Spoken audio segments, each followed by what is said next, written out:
Hello everyone, welcome to advanced astrology by MV. और आज की इस वीडियो में हम बात करेंगे महात्मा गांधी जी की कुंडली के बारे में और भगत सिंह जी की कुंडली के बारे में। और एस्ट्रोलॉजिकल ये जानने की कोशिश करेंगे कि भगत सिंह जी कहाँ पर हारे। मतलब आपको पता होगा कि भगत सिंह को जो फांसी है वो 23 साल की उम्र में हो गई थी। और कुछ लोगों का ये भी मानना है कि महात्मा गांधी जी का हाथ था उनको मरवाने में। एक्चुअली ऐसा नहीं है, वो गांधी इरविन पैक्ट हुआ था 1931 में। 5 मार्च 1931 को गांधी इरविन समझौता बोलते हैं उसको, गांधी इरविन पैक्ट बोलते हैं। तो उसकी जब आप डिटेल स्टोरी पढ़ोगे तो मतलब डायरेक्टली तो कोई इन्वॉल्वमेंट नहीं है। गांधी जी ने भगत सिंह को बचाने की कोशिश भी बहुत की थी। खैर छोड़िए, हम उस बात पे आज चर्चा नहीं करेंगे। हमारा टॉपिक है कि क्या उनकी कुंडली में ऐसा योग था फांसी होने का, या फिर जैसे उनकी विचारधारा थी, जैसे उनके एक्ट थे भगत सिंह के, तो क्या उनकी कुंडली में वो झलकता है, और क्या महात्मा गांधी की कुंडली में वो सारी चीज़ें झलकती हैं। तो उसी को हम डिटेल में आज एनालाइज करेंगे। और एक और सबसे इम्पोर्टेंट टॉपिक पर बात करेंगे कि उनकी विचारधारा में इतना डिफरेंस कैसे था, क्या वो भी हम कुंडली से देख सकते हैं। तो एस्ट्रोलॉजी की कोई लिमिटेशन नहीं है, लिमिटेशन हमारी सीखने की है, लिमिटेशन एस्ट्रोलॉजर की है, एस्ट्रोलॉजी की नहीं। ठीक है, तो एस्ट्रोलॉजी से यानी कुंडली से अगर किसी को वाकई में नॉलेज है तो वो आपके बारे में 101% चीज़ें बता सकता है, 101% एक्यूरेसी के साथ। आपने किस दिन किस कलर के कपड़े पहने हैं, आपने किस दिन कौन सा खाना खाया है, ये तक भी प्रेडिक्ट कर सकते हैं, किस टाइम पे खाना खाया है। आपका एक्सीडेंट किस दिन होगा, ये तो बहुत बड़ी बात है। उससे भी बड़ी बात यह है कि किस टाइम पे एक्सीडेंट होगा, वो टाइम भी प्रेडिक्ट किया जा सकता है, जिसको अच्छे से एस्ट्रोलॉजी आती है। तो खैर छोड़िए इन बातों को, हम चलते हैं वीडियो पे और इनकी कुंडली को एनालाइज करते हैं और ये जानने की कोशिश करते हैं कि उन दोनों की जो पर्सनैलिटी थी भगत सिंह और महात्मा गांधी की, तो उनमें क्या डिफरेंस था, क्या सिमिलरिटीज थी। तो ये देखिए, यहाँ पे जो आपके लेफ्ट हैंड साइड है, ये जो कुंडली है ये महात्मा गांधी जी की है। M.K. गांधी, पूरा नाम मोहनदास करमचंद गांधी था, आप लोगों को पता होगा। ये जो लेफ्ट में है ये गांधी जी की कुंडली है, और ये जो राइट में आपकी है ये भगत सिंह की कुंडली है। ठीक है, और जब हम देखिए, अगर आपको अच्छे से कुंडली देखनी आती है ना, तो आपके सामने वो इंसान खड़ा हो या आपके सामने उस इंसान की कुंडली हो, तो आपको सेम लगेगा, कोई डिफरेंस नहीं है।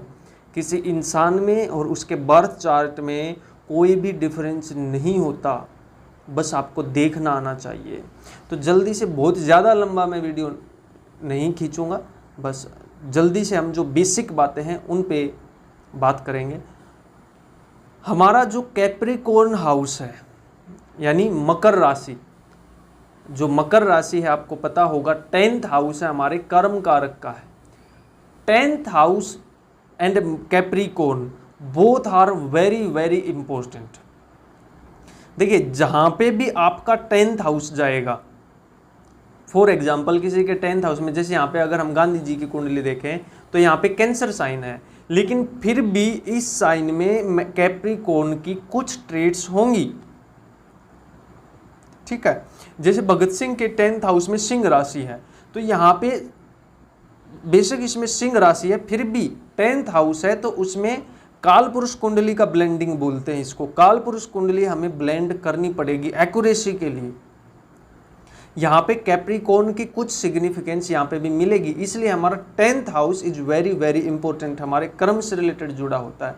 अगर 10th हाउस में कोई प्लेनेट बैठ जाए या फिर 10th हाउस का स्वामी लॉर्ड कहाँ पे जाता है, वो बहुत ज़्यादा इंपॉर्टेंट हो जाता है। ठीक है, उसके बाद हमारा कैप्रिकॉर्न कहीं पे भी हो, किसी का लगन में है, यानी जो मकर राशि है, मकर राशि किसी की लगन में है, किसी के 4th हाउस में है, किसी की 9th हाउस में है, wherever your Capricorn sign is, उसमें जो भी प्लेनेट बैठेगा वो भी बहुत ज़्यादा इंपॉर्टेंट हो जाता है। ठीक है, वहाँ से आपका कर्म जुड़ जाता है, एक स्ट्रॉन्गली कनेक्शन बन जाता है आपका उस प्लेनेट से रिलेटेड कर्मा में। कैसे, अभी देखिए जो गांधी जी की कुंडली है वो देखिए एक बार। गांधी जी की कुंडली में कैप्रिकॉर्न साइन में 4th हाउस है, ठीक, कैप्रिकॉर्न साइन में 4th हाउस में केतु है,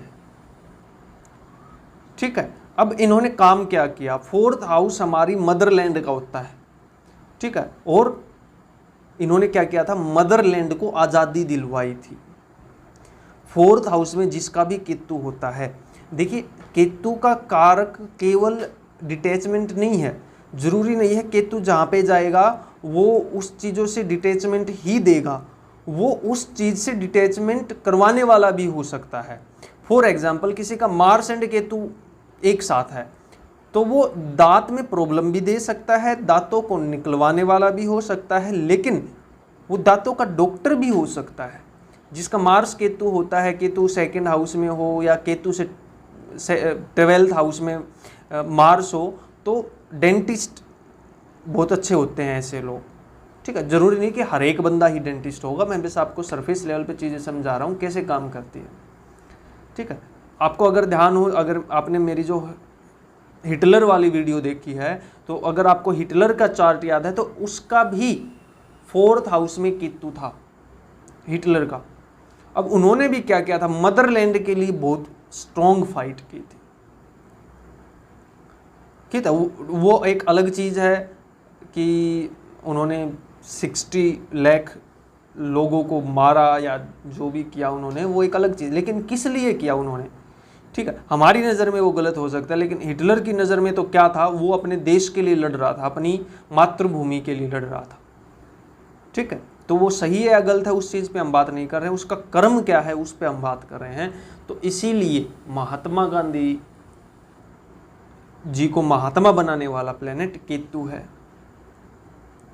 ठीक है, क्योंकि कैप्रिकॉर्न में हो गया और 4th हाउस में हो गया, तो इसने कर्म को और मदरलैंड को केतु से जोड़ दिया, ठीक है। और इन्होंने विदेश यात्रा भी की थी, आपको पता होगा, ठीक है। तो अगर आपने वो मेरा एक वीडियो डाल रखा है कि आप विदेश यात्रा करोगे या नहीं, तो उसमें मैंने साफ साफ बोला है कि अगर आपका 2nd हाउस पीड़ित है, ठीक है, या फिर आपका अगर एकादश भाव का स्वामी द्वादश भाव में जाए या द्वादश भाव का स्वामी 4th हाउस में जाए, तो उस टाइप से अगर कुछ कनेक्शन बनता है तो विदेश यात्रा करता है। आपको पता होगा ये लगभग 20 से 22 साल साउथ अफ्रीका रह के आए थे गांधी जी, ठीक है।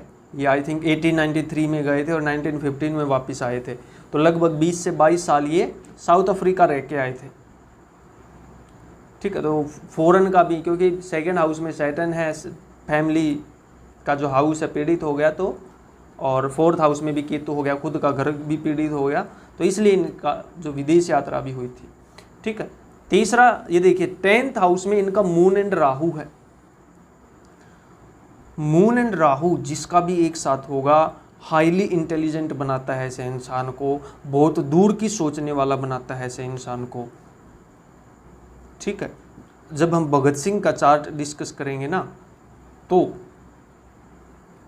जो जहाँ पे हारे भगत सिंह, कहाँ पर हारे, भगत सिंह सन और मून से हार गए।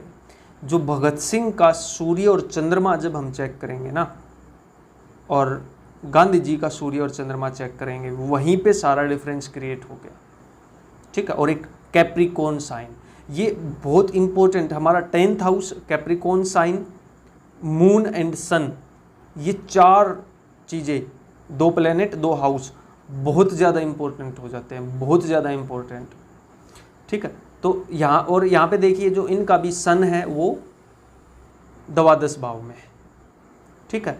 अब अगर हम भगत सिंह की कुंडली देखें तो भगत सिंह का भी सन द्वादश भाव में है, ठीक है। लेकिन डिफरेंस क्या है, गांधी जी का सन 12th हाउस में है लेकिन कन्या राशि में है, भगत सिंह का सन 12th हाउस में है लेकिन तुला राशि में है, नीच का होकर बैठा है। और किसका स्वामी होकर बैठा है, सिंह राशि का स्वामी तो है ही सूर्य, 10th हाउस का स्वामी 10th लॉर्ड होकर बैठा है, दशमेश होकर द्वादश भाव में चला गया, नीच का हो गया, और सूर्य है सरकार से प्रॉब्लम, गवर्नमेंट से प्रॉब्लम। ठीक है, तो उस टाइम की तो मतलब काइंड ऑफ सरकार ही थी ना, जो अंग्रेज थे उस टाइम पे। 1931 में इनको शायद फांसी हुई थी ना, 23 मार्च 1931। तो उस टाइम पे अंग्रेज़ों की हुकूमत थी, तो इसीलिए इनको सरकार से प्रताड़ित होना पड़ा। ठीक है, और जो गांधी जी का जो सूर्य है खुद से दूसरे घर में चला गया। ठीक है, कन्या राशि का सूर्य अच्छा होता है नेम फेम के लिए, क्योंकि खुद से दूसरे घर में जाता है। कोई भी प्लेनेट जब खुद से दूसरे घर में जाएगा तो वो पैसा शोहरत दे सकता है इंसान को। ठीक है, हालांकि केवल इसकी वजह से हम एक एक्यूरेट प्रेडिक्शन नहीं कर सकते, बट ये वन ऑफ द फैक्टर हो जाएगा। इनको काफ़ी सारे पद भी मिले थे, उपाधियाँ उस टाइम पे देते थे अंग्रेज, वो भी काफ़ी मिली थी इनको। ठीक है, तो इसी का यही कारण था कि भगत सिंह का तो जो सूर्य है वो 12th हाउस में नीच का होकर बैठ गया, 10th हाउस का स्वामी होकर बैठ गया, और गांधी जी का सूर्य एकादश भाव का स्वामी होकर कन्या राशि में बैठा था। और इनका मून एंड राहु एक साथ था, तो बहुत दूर की सोचने वाला, बहुत इंटेलिजेंट, दिमाग से काम लेने वाला, इसलिए वो गांधी जी की पर्सनैलिटी में झलकता है। ठीक है, अब एक चीज़ और सबसे इम्पोर्टेंट, कई लोग सिर्फ ये देख लेते हैं ना, उच्च का प्लेनेट, नीच का प्लेनेट, योग देखिए क्या बना। अब देखिए मार्स भगत सिंह का 3rd हाउस में उच्च का है। एक तो कैप्रिकॉर्न साइन में मार्स वैसे ही एग्जॉल्टेड हो जाता है, उच्च का हो जाता है, वहां पे उसको रोकने वाला कोई नहीं होता, क्योंकि दुश्मन की राशि है। अब मार्स सेनापति, तो सेनापति को आज़ादी कहाँ पे मिलेगी? दुश्मन के घर में। इसीलिए जो मार्स है वो कैंसर साइन में, कर्क राशि में नीच का हो जाता है, क्योंकि कैंसर साइन, कर्क राशि हमारा खुद का घर होती है, और खुद के घर में सेनापति क्या कर सकता है? अगर वो अपना नेचुरल कैरेक्टर दिखाएगा तो ओबियसली परेशान होगा, कमज़ोर। तो इसलिए सेनापति घर में कमज़ोर होता है, क्योंकि घर में अपनी वो पावर दिखा नहीं सकता। किसके सामने दिखाएगा जीत कर भी हारेगा अगर घर में कुछ ऐसा करेगा तो इसीलिए मार्स जो है कैप्रिकॉर्न में उच्च का होता है, दुश्मन की राशि में उच्च का होता है। ठीक है, 10th कैप्रिकॉर्न बैटल फील्ड को दिखाता है। ठीक है, अगर हम गांधी जी की बात करें तो बैटल फील्ड में केतु चला गया। अब केतु रिप्रेजेंट करता है साधु संत को। अब बैटल फील्ड में जाकर क्या करेगा केतु? यही करेगा, अहिंसा परमो धर्म। ठीक है, और इनका कैप्रिकॉर्न में चला गया मार्स, मंगल, और 3rd हाउस में सबसे ज्यादा डेंजरस पोजीशन। और डेफिनेटली ये भगत सिंह की कुंडली है। अगर किसी को डाउट हो ना, किसी को अगर एस्ट्रोलॉजी आती है, तो आप इस कुंडली को देखो या भगत सिंह को देखो, एक बात है, आपको अलग से दिख रहा है ये भगत सिंह खड़े हैं आपके सामने। क्यों? और भी सारे प्लेनेट देखिए एक बार आप, और देखिए मार्स 3rd हाउस में, मार्स साहस, बेहद साहस भरा है, क्योंकि उच्च का हो गया 3rd हाउस में, वैसे ही साहस का है। इसीलिए असेंबली में जाकर बॉम्ब फेंकना, सैंडर्स को मारने के बाद पोस्टर छपवाना कि हमने लाला लाजपत राय की मृत्यु का बदला ले लिया, ये कोई आम इंसान नहीं कर सकता, ये कोई मार्स उच्च वाला ही कर सकता है। ठीक है, मार्स कैप्रिकॉर्न वाला ही कर सकता है, केतु कैप्रिकॉर्न वाला नहीं कर सकता। ठीक है, और देखिए चौथी दृष्टि कहां पे डाली? 1 2 3 4 6th हाउस, दुश्मन की राशि में, और मतलब दुश्मन के घर में। और कौन सी राशि है? मेष राशि है, खुद की राशि है, साहस, क्रेज, लीडरशिप की राशि है मेष। Deadly combination. 3rd हाउस में मार्स और उच्च का डेडली कॉम्बिनेशन होता है। ऐसा इंसान किसी के रोकने से नहीं रुकता, इसीलिए शादी से पहले भाग गए। शादी करवा रहे थे घर के, नहीं देश को आज़ाद करवाना है, भाग गए। और देखिए 8वीं दृष्टि होती है, एक चौथी दृष्टि होती है मंगल की, एक 8वीं दृष्टि होती है। तो चौथी दृष्टि तो यहां डाल दी, ठीक है। 8वीं दृष्टि कहां डाली? 10th हाउस पे। और किसकी राशि है? सिंह राशि। मार्स अगर किसी का उच्च का हो ना, और वो अकेला हो, और उसके मेष राशि और सिंह राशि में कोई प्लेनेट ना हो, उसका गुस्सा कंट्रोल नहीं कर सकते आप।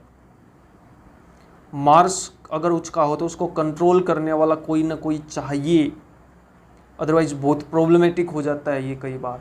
यहाँ पे हम थोड़ा सा ये बोल सकते हैं सामने जुपिटर बैठा है, कुछ कंट्रोल किया होगा जुपिटर ने, लेकिन क्योंकि मार्स जब कैप्रिकॉर्न में जाता है, चौथी दृष्टि मेष राशि पे हो जाती है, 8वीं दृष्टि सिंह राशि पे हो जाती है।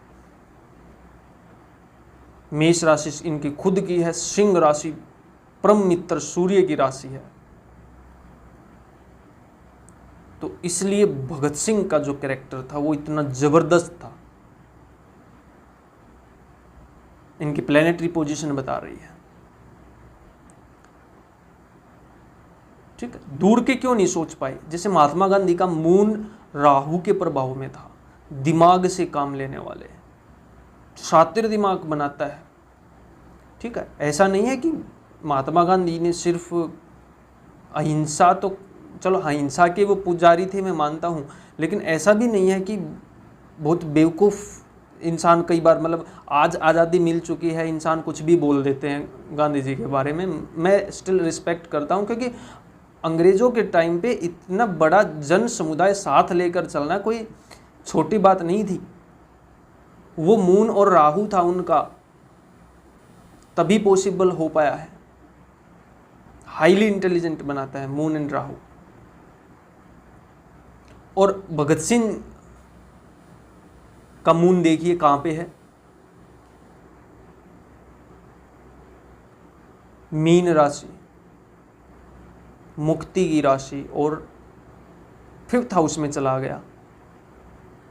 5th हाउस वैसे हमारी बुद्धि का है। अगर मून अकेला है आपका कहीं पर भी, वहां पे फ्लक्चुएशन देगा, थॉट प्रोसेस अलाइंड नहीं होगा, मतलब अलाइंड इन द सेंस दूर की नहीं सोचेगा, जो करना है अभी करना है। और आज़ादी चाहिए, किसी भी कीमत पर आज़ादी चाहिए, क्योंकि मून पाइसिज सेक्रीफाइस को, लिबरेशन को, मुक्ति को, मोक्ष को, इन सब का हाउस होता है, आपको पता होगा। पाइसिज साइन में, मीन राशि में मरकरी, बुध नीच का हो जाता है। बुध हमारी इंटेलिजेंस है, हमारी इंटेलिजेंस 0 हो जाती है। और मून भी इसीलिए पाइसिज में, इंसान दिल का बहुत साफ होगा, दिमाग से ज़्यादा नहीं सोचेगा, दूर की नहीं सोचेगा, चतुर हो सकता है, चालाक नहीं होगा, ठीक है। तो फांसी क्यों हुई? एक तो इनका अष्टम हाउस पीड़ित है, राहु आ गया, अष्टमेश बुध 12th हाउस में चला गया, दशमेश सूर्य 12th हाउस में चला गया, नीच का हो गया, इसलिए फांसी हुई थी। अष्टम और 12th हाउस देखेंगे हम क्या कॉम्बिनेशन बना के बैठा है, कैसे बैठा है, वहाँ से जेल योग, फांसी का योग, वो सब देखते हैं।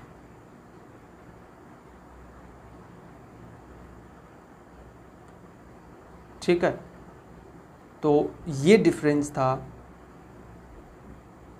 गांधी जी की कुंडली में और भगत सिंह की कुंडली में। और जो जुपिटर है वो भी उच्च का है, बृहस्पति उच्च का है, विचारों में उच्चता आएगी, जीव उच्च कर्म करने वाला होगा, बड़े कर्म करने वाला होगा, ठीक है। तो उच्च का प्लेनेट योग क्या बनाकर बैठा है, कौन से घर में बैठा है, कौन से प्लैनेट की दृष्टि है, कौन से की नहीं है, वो चीज़ें बहुत मैटर करती हैं।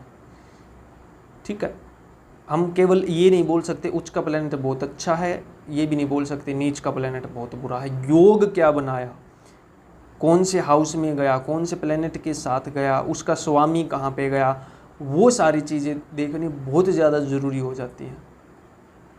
ठीक है, तो तब जाकर एस्ट्रोलॉजी काम करती है, सरफेस लेवल पर सीखने से कुछ नहीं होता। तो आज की वीडियो में इतना ही। आपको वीडियो कैसा लगा बता सकते हो, और चैनल को सब्सक्राइब कीजिए और वीडियोज़ के लिए। और अगर आपके मन में कोई कंसल्टेशन, कोई डाउट, कोई क्वेश्चन है तो आप दिए गए नंबर पर आप मेरे से कांटेक्ट कर सकते हो। एस्ट्रोलॉजी सीखना चाहते हो तो कोर्स के लिए भी आप मेरे से कांटेक्ट कर सकते हो दिए गए नंबर पर। आज के लिए इतना ही। Thank you.